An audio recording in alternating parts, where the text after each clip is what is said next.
You know how sometimes you read a news story and it's like something straight out of a movie? Oh, yeah, definitely. I know what you mean. This one's got it all. Oh, really? Bomb plots, secret codes, a plan to like reboot the US government. Wow. It's wild. Okay, I'm intrigued. Lay it on me.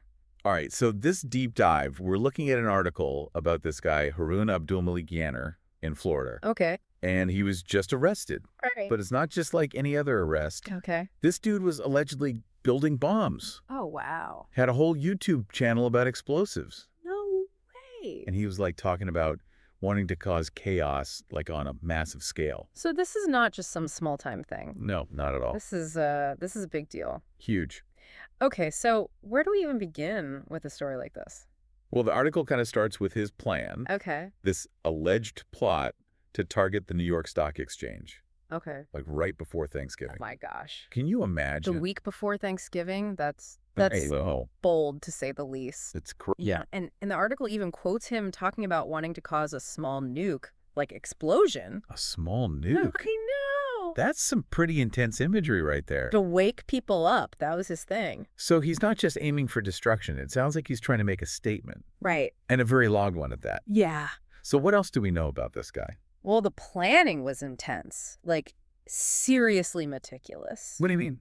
Like, he rewired two-way radios to use as remote triggers. Wow. He had disguises all planned out. He was really going all in on this. Yeah, and get this, the article mentions that he was, like, obsessed with this idea of rebooting the U.S. government. Rebooting. Like a computer. Yeah, like starting over from scratch. Okay, so this is definitely not just about causing some random chaos. No, there's, like, this whole ideology behind it. Yeah, it sounds like he had some very specific, very extreme views. Definitely. So how long had he been planning this? Well, according to the article, he'd been searching for bomb-making info online since, like, 2017. 2017? That's years. I know, and he even had this YouTube channel. Wait, he was posting about this stuff online? Yeah, with videos on making explosives, even fireworks. From household items, I bet. Exactly. That's terrifying. I know, right?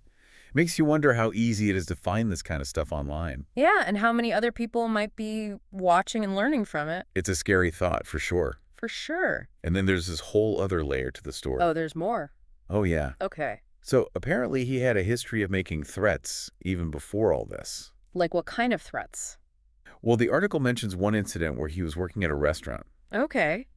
and he got fired because he threatened to do a Parkland shooter style attack. Oh my God. And it's like all this stuff he was seeing online, it was messing with his head and then spilling over into his real life. It's like this toxic mix of online and offline anger. Exactly. And it just kept escalating. Until it reached this point with the bomb plot. It's like he was on this trajectory towards violence. Yeah, and then to make things even crazier, there's this whole extremist group element to the story. Okay, this is already crazy, so I can't even imagine what you're about to tell me. So get this.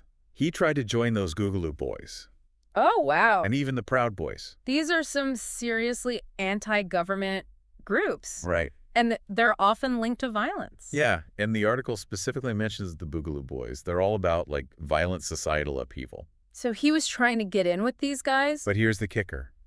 They rejected him They rejected him. because he wanted to pursue martyrdom. Wow, so even for these extremist groups, he was too extreme. It's wild, That's right? insane. You would think they would welcome someone like that with open arms. Right. It just shows how complex these groups are and how unpredictable individuals can be. Totally. So how did the FBI even catch wind of all this? Well, they got a tip back in February, Okay. and it led them to his storage unit. And what did they find? They found bomb-making schematics, which was enough to launch a full-blown investigation. So they're looking into this guy, they find these schematics, and then what? Well, they dig deeper and find even more evidence. Yeah. Bomb-making sketches, timers, circuit breakers, electronics, all the stuff you need to build a bomb. Oh my gosh. Yeah, it's pretty clear he was serious about this plot. And thankfully they arrested him before he could do any real damage. Right, but it makes you wonder how many other people might be out there right now. Planning similar attacks? You can't let our guard down. Absolutely not. This deep dive has been a real eye-opener. It really has. What do you think is the most important thing for our listeners to take away from all this?